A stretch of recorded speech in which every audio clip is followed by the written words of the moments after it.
Dr. David Kading, welcome.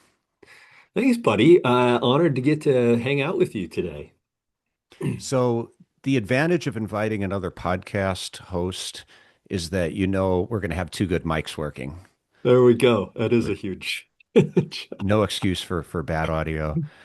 David, what is an invisible team?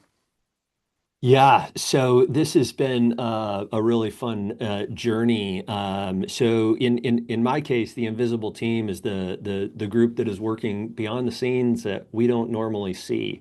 And in our practices, historically, we've had an invisible team, and they're the people that are working in the back office and so forth. But years ago, my billing manager had to leave the state rather abruptly, and I said, "Well, let's just keep you on virtually, and you can kind of bill from afar. And if you ever move back, we'll get you to doing that."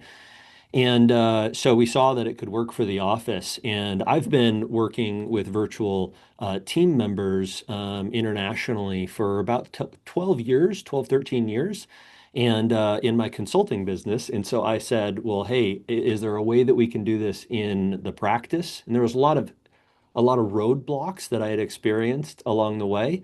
And then, in 2021, we went all in with the Invisible Team for our office. And so that's why I ended up writing the book about my experience. And it's just been an incredible journey to bring about an invisible team into a small healthcare practice.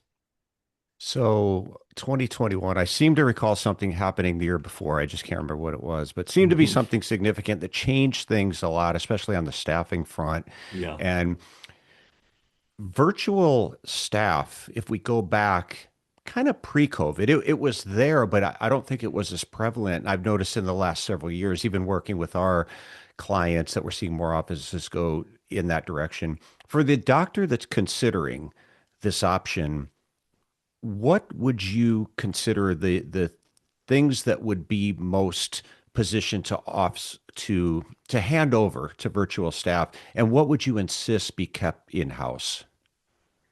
So I think the obvious things are the face-to-face, eye-to-eye, important information that we're bringing to our patients. So anything that you need to hand physically or look somebody in the eye, I think is critical. And I have to reset and say that for many people, they think, oh, I'm gonna go to a virtual team to substantially reduce my costs on my overhead for my team. And I think it's important for us to realize that if you go that direction, you're going to lose. But if you look at what is the care that you're providing to your patients and how can you do that better with your existing team, you're going to have to do something different. And you're exactly right. COVID had the Great Reset. We had so many people leaving the workforce and then not coming back. Many of us, we didn't like jump right back into practice and have 20, 30 patients walking in the door every day. And so we didn't have all the staff that we needed. And then I found that I couldn't find them. And so I needed to hire them, and I couldn't find that I was hiring them. And so my in-office team was being driven nuts. I was missing 47% of the phone calls that were coming in. And I just said, hey, my in-office team is always on the phone, but yet people are miserable and hating what is happening with the patient experience, which drove us. So I think the real important things are where are the bottlenecks of you providing the best care in your practice? For many people, that's the doctor doesn't have enough face-to-face time to provide the good quality care that we all went to graduate school to provide. We're driven nuts by the fact that we're feeling rushed all day. So that could be a scribe. That's changed our lives in our practice. And then the phones are really a really great place as well. And then I think billing is a prime example. And then there's so many other things on the administrative side of things that we can have those in our office that are doing administrative tasks be able to offload some of the things that they're having to do and just get more in the face of patients and talking with them and having that face-to-face conversation. So that's kind of where I think that we can really dive in is phones, scribes, recalls, emails, texts, sending letters to referring doctors, getting records from referring doctors, and then billing are prime examples. But if it doesn't require me to look you in the eye, I want to find out how can I do it better with an invisible team. I spoke with another doctor about this very topic, and I asked him, did the current staff feel threatened at all by bringing on virtual staff? And he said no. But he said I positioned it in a way where I went to them and I asked them if I could take four things off all of your plates, what would they be? And they looked at me completely different. They said, "Oh, this isn't about replacing us. This is about taking away the things that allow us to add more value to the practice." You talk about the patient experience. I think it's the most important thing. It drives everything, including the revenues, if we want to talk about business. But you mentioned in your book about protecting in-person teams. Is that what you were talking about? Yeah, that's exactly right. We have there's a survey that we did in optometry a year or two ago about burnout, and 50% of us optometrists are feeling burnt out. And the studies show is, I wanted to write about that, and so I dug into small healthcare and what's happening, and the vast majority of people are leaving because of burnout, and that includes our main team members. And you just think about it as if your team is handling way more work, they're going to burn out, and you're going to lose your best people. So, what are the things that we could take off of their plate and protect them and keep them and save them, pay them more money because they're doing such a great job, and really reward them? So, I think the best thing we can do for our in-person team is find more people to help them do their job best. Unfortunately for me, and I outline this in the book, there's five things that create the perfect storm that really amplify these problems we're experiencing in healthcare. And number one is the talent drain. Is I can't find them. I can't hire people into my office to take on these types of tasks at nearly the rate that I used to. And so to protect the existing team, I need to do everything I can. And that's where the invisible team has come in. Burnout topic is real. You're absolutely right. I actually had to do some research on that as well. And it is about 50% of doctors would say they are moderately to severely burned out. 40% of those state that it causes various degrees of depression. This is a real Hmm. problem that we're not talking about. And the interesting thing is what they found, at least with physicians, is one of the top ways to protect ourselves from burnout is not necessarily getting away from patient care. That's what everyone thinks. If I just take more vacation, David, you've had a vacation, right? You feel great. You're out on a beach sipping a pina colada. Hmm. How long when you walk back in that door? It's like 0.7 seconds before everything comes Hmm. flooding back.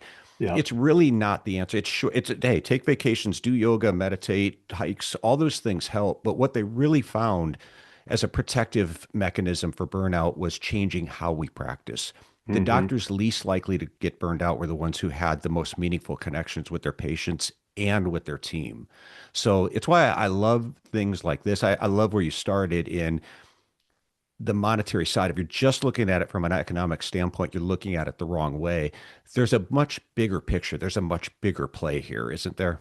Yeah, absolutely. It's really about increasing the care that we give and in what we're doing. And is we all went into healthcare for a certain reason, and whether it's the revenue squeeze because we're making less money than we used to make, we haven't got an increase. Most likely, you've received a 33 decrease in your revenue from Medicare and what they're paying you, and all of the other insurances. You're spending about a third of your in-office time on physical eye-to-eye contact with a patient, is what the studies are showing for healthcare offices. And the administrative burden, the regulatory maze with all the new regulations, the payer wall where insurances aren't paying you, they're putting additional steps on you, and that all kind of comes back to us as especially practice owners, but certainly even if you're an associate and a doctor, you're feeling all of that pressure. And so you nailed it. And so what can we do as healthcare providers who went into this profession for a very reason of we wanted to love patients, we wanted to love them and take care of them, and I find that if I'm looking at my computer and just typing, I'm really not caring for patients. I'm data entry. And so that's an example of a great place to just give you life is to get a scribe. I walk around with an iPad. My doctors walk around with an iPad. We walk into the exam room. That scribe is right there. They log onto the computer. If I need to look at anything, the scribe will pull it up for me. If I need to type something on the computer real quick, I have the technology set up, and it's not a huge tech stack to do that. But then I'm like, hey, we need to send a letter back to the referring doctor. They've heard it. As I'm sharing with my patient, I'm like, here's the issues that are going on, and this is what I want to do for treatment. I say collarettes, they think Xdemvy, and they start sending the prescription through, right? I start saying, we need to, do a dry eye treatment or a myopia management or whatever it may be, and they can page other people in the office just while I'm sitting there talking to the patient, loving on them. And that brings about the quality of care that we're really wanting to get back to without a substantial dollar amount. And I mean, if you see patients the way you love to see patients and you see one more of them a day because of it, you're paying for all of this, right? And that's let alone not making more money because patients who feel cared for are going to be spending more money in our office, right? So we found that when we were busier, we made less money in the office per patient. Our revenue per encounter went down. So if I can care for patients more, my revenue per encounter is likely to go up. And that's just even if I don't even see any more patients. But when you have an invisible team, you have the ability to, if you want to, or you might not want to, and you're still, revenue flat for the most part. And I think it's a good way to grow the quality of care but also grow the revenue in your practice substantially. I also talk in my book about the revenue that we lose when we lose an employee, and it's somewhere between $15,000 and $50,000 of unseen costs that we don't see because we lose a staff member and are having to re-engage a new one and train them and so forth. So you think about it from that standpoint, the invisible team, these people that I work with, they're highly qualified professionals and they're staying as long or longer because they're getting paid a lot of money to do their job and they love it. And I love our team, right? I could tell you the name of all of them. They're incredible people. And that's something that I think is really critical for us to remember is that they're real people. The invisible team are, and they're not just invisible people, they're real people who are really awesome. David, you mentioned in the beginning that you hit all the roadblocks in the beginning. As with anything, you try something new, you learn Sure. from it. I think one thing your book goes into is not just what the concept is, but how to do it successfully. And I mentioned before that I had spoke with a different doctor who's actually on this podcast who was using virtual staff. And I think I could say his name. You probably know him, and everybody likes a shout out. Dr. Adam Ramsey. And he said one thing it taught me was I had to build the systems for the virtual staff to be successful. And he said, I learned to do things that I probably should have been doing all along for my regular staff. So in your book, you talk about, you use the sentence, did the virtual team member fail or did the systems fail? You're a systems guy, you're a process guy. What does that look like in your practice? I continue to want to be more and more of a process guy. I keep finding how I'm an instantaneous, like solve the problem type of person, like we all are. But I really realize that the best way to prevent forest fires or prevent fires in our building is to build sprinkler systems, not just have more, fire hydrants around that around. So I am a process guy and see the value of it. And I find that the people who I've consulted with who try virtual teams as an experiment almost all fail. And the reason why is they're like, well, we're going to try it. Well, you got to have a system somewhat in place or a plan for a system to be able to be successful. So a couple of things that go into play with that is hiring a virtual person is hiring in a way that you've never hired somebody before. So they have to be trained. And you'll find very quickly when you hire your first one that that is a very tedious task, is hiring and training this person, because you don't think about the training that goes into your in-office staff because they're learning on the job by just listening and being present, right? They're just listening while somebody else is checking out the patient, or they're watching somebody scribe and see how that goes. And there's 50, 70% of what they learn is observation, and a virtual person doesn't have that. So you have to build your process in place for training. And that's why I don't think you should try virtual teams unless you're going to hire two people. And so that you can train two people. And that way, if somebody leaves or somebody moves on, you still have somebody to train the next person, because it's the longest and tedious thing. But now you're developing the stack of tools to train somebody. And then the part of the job for any virtual person is to develop and understand, well, I was just trained on this, but we don't have a standard operating procedure, so I need to write one up. And then that becomes the standard operating procedure of your virtual team. And then that grows as your virtual team grows, right? I think everybody should start with either, a scribe or two, and then either quickly go to phone support or start with phone support and then build on from that. And then as those people are trained, they can move around the different roles. But the hire to concept is the one that I've seen work the best, is because of the training and the operating procedures that need to go into place. And you need to have somebody managing that particular area of your virtuals, whether it's one or two or three or four virtuals. You need somebody in the office who's in charge of them, meeting with them daily, right? Can you imagine hiring somebody and then only meeting them once a week, and how they wouldn't do well? And that's the office's job. So blame the office first on any problem that goes on, and then hire two is really going to get you successful. Those two things will increase your chances of success by 50 to 70%. I think you mentioned too with that hire to philosophy that it's an opportunity to see if our systems are broken or we didn't hire the right person. Because now That's right. instead of you only have it's an N of one when you hire one Hmm. virtual staff member, but with two of them, if one is significantly outperforming the other, then Yeah, that's a sort of a litmus test for, well, it maybe wasn't a good hire. it wasn't a good hire. Yeah. Yeah. Huh. Along with that, Steve, the agency that I hire with, we get four or five or six candidates for each job that we're interviewing for, which is really key, is to make sure that you're getting candidates that you can interview.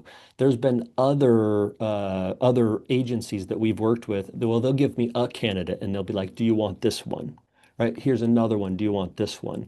Well, you don't know how good people are, especially when you're first starting off, unless you interview like two or three or four and kind of be like, oh, this person seems to really excel with this. Oh, this person's accent seems to work really well.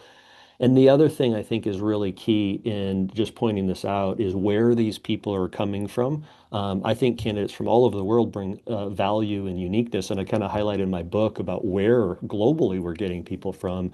We've got a great guy in the Philippines who's doing a lot of our billing, and he can work at different hours than us. But our scribes are in Argentina and Brazil because they're on a similar time zone than us. So thinking about that as you're hiring too, so that you can also hear their English accent and see if that fits in with your region of the country.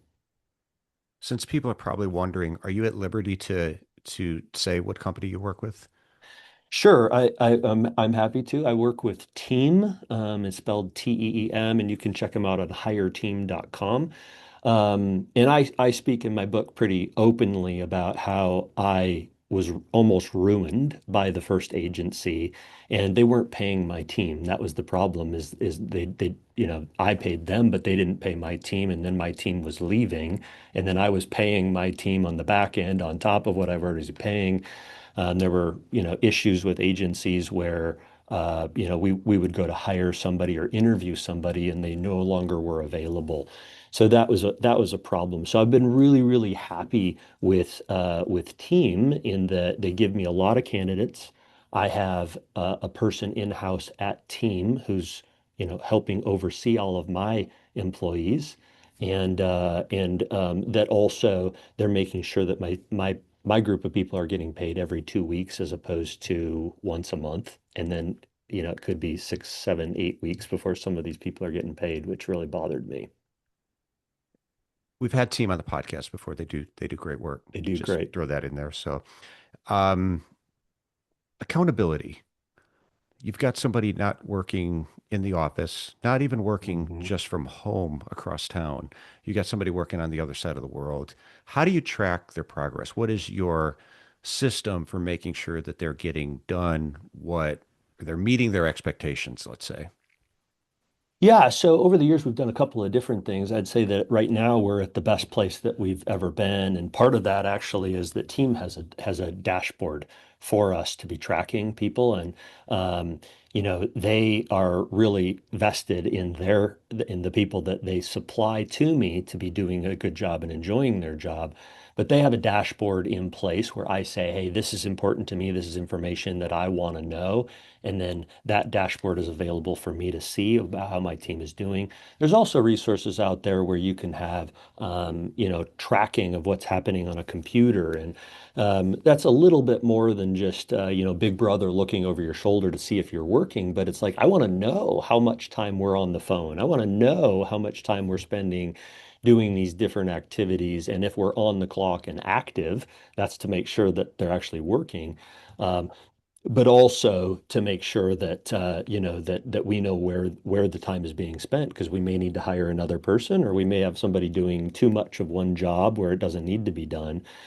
And that's a critical key. With one of the other agencies that we had, actually, one of the employees that we hired, uh, he actually trained his wife to answer the phone, and then he went and did something else, and his wife was answering the phone for us, and we didn't even know her. And we didn't train her. And so that became a problem, right? And so that accountability aspect really comes into play. You want to make sure that the agency that you're working with is helping to protect you from those problems for sure. David, you mentioned in your book, success with virtual teams begins with a mindset shift. Mhm. What is that mindset shift?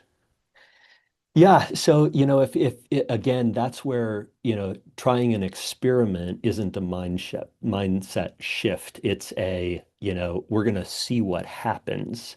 And if we have a true mindset about something, it's like this is where we're gonna be different. And that mindset shift that I think really needs to take place, I call it the virtual mindset, is that our new office is going to be operated by and large with a hybrid team of people, not just with an in-office person and then somebody doing some little jobs here or there virtually. And for us, we went all in. I have another great friend of mine. Her name is Monica, and she's got 6 or 7 virtuals in her office, and she's mindset shifting about how she can make her in-office team better by that mindset. And so I think that's the key component is like we're doing things completely different, and how do we go all in with it? And that's like, anything in our practice is like, if you want to do myopia management, you got to have a new mindset. You can't just dabble in it, right? You teach that all the time is like just the mindset has to be there is like, we're doing things different. We're going all in. We're going to make this work, not we're going to try it. I want to close out here. For an office that does this right, paint a picture for the listeners of what their practice could look like if they successfully implemented a virtual staff. Yeah, yeah. So I love that, and I wanna say that my practice is exactly like this, but it certainly isn't. We're continuing to grow. I just hired a new virtual coordinator. She's starting next week, and so she's overseeing our team of 7, 8, or 9 virtuals that we have at any one time. I think we have 9 or 10 now. Um, and so she is meeting with our leads, in the office, our managers in the office. She'll be part of every leadership meeting that we have and is going to be looking at, what our key KPIs for the office are, what's important to us, and how does our virtual team help bring that about, right? The doctors on an everyday basis should not be spending an exorbitant amount of time after they're done at the end of the day finishing their charts. That chart should be almost, just look at it, sign it, should be ready to go. So the quality of the doctor experience will be a lot better. But when that patient calls, they're not going to be rushed off the phone because somebody just walked in the door and we're trying to get to them, but we're finishing the, new patient phone call. We should be answering 100% of the phone calls that are coming in. If you don't know what your percentage is, then it's really, really low. If you don't know, there's a lot of patients that are going to voicemail or they're getting hung up. And if it's a new patient, they're gone. You just missed out on that opportunity. So every phone call will be answered, and every person will have a personalized connection when they do call in. They'll get all their questions answered. And then when that patient walks in the door, we'll have all of their insurance checked. We'll have all the information about their deductible. We'll have all the information about what they're eligible for during their exam. If they're being referred from another clinic, it will have all of the records right there in front of us, ready to go. And so then the person walks in the door and we're able to just greet them and have face-to-face conversation. We're not on the phone, trying to handle dozens of other activities because our virtual team has been helping with that. And then on the back end, after the appointment, whether they're with the optician, maybe the optician is spending all of the time face to face because there's a virtual scribe in the optical, which I've heard a lot of people do. We don't have a big optical presence. We're a specialty practice. But I've heard people do that where they've got a scribe for their optician and that person is putting the order through. The patient goes to check out. We know exactly how much the insurance is covering for glasses. And, the order is pushed through to the lab, maybe before the frame is even brought back into the optical lab.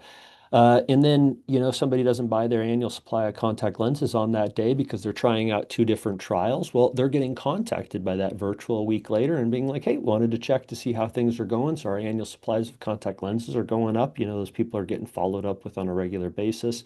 Patient just got their progressives and now we're calling them back a week later and checking to see how they're doing with their new progressives. And we're just able to do all the things that we want to do, are able to get done because our in-office staff is either able to do them because they have way more time or because we've trained a virtual team member who can do that. So if there is a touch point of a patient that can be done over the computer or over the phone, it can be done by anywhere in the world by highly qualified professionals.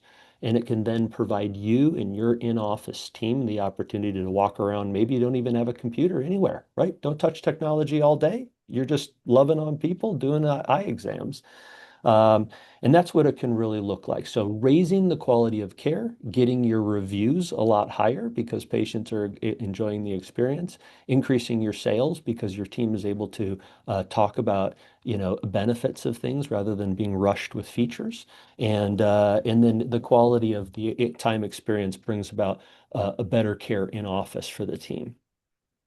Well, hey, man, congratulations on the book. I think that's what resonates me so much. It's not necessarily what a virtual staff adds as much as what does it take away that allows Mm. the in-person team really to give that Yeah, higher touch to the patient, give them what they want and restore the joy, take away that burnout, that yeah, stress. It's not perfect, as I'm sure you'd acknowledge, sure. but it's a model. I almost want to say that you have this futuristic model, but it's not futuristic. It's here. And It is. I hope I would encourage people to at least explore the option to see if it's the right fit for their office.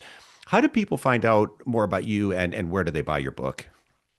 So the book is on Amazon. It's called The Invisible Team. You can search either through that name or my name, David Kading.